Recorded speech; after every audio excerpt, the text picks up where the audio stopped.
Umuugo ngayon sa social media ang balitang posibleng sumabak sa hit primetime series na FPJ Batang Quiapo, ang ilang batikang aktor ng Philippine Action Cinema.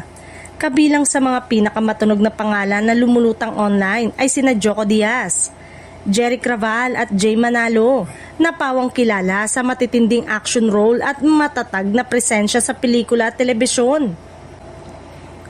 Ayon sa mga kumakalat na post at usap-usapan sa iba't ibang fan groups at showbiz pages, sinasabing pinag-uusapan na umano ang pagpasok ng mga nasabing aktor sa serye.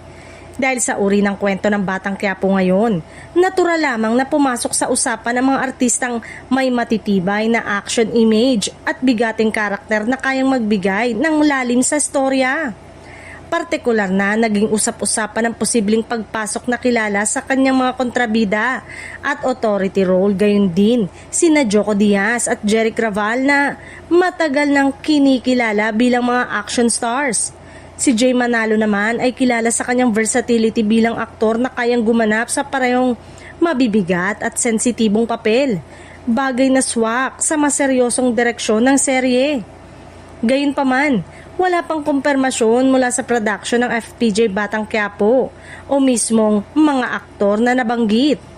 Kung sakaling maging totoo ang pagpasok ng mga nabanggit na personalidad, inaasahang mas lalo pang iigting ang tensyon at lalim ang mga konflik sa kwento ng serye.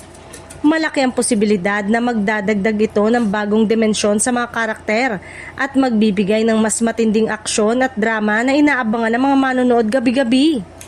Sa ngayon, patuloy ang paghihintay ng publiko sa opisyal na anunsyo mula sa pamunuan ng serye.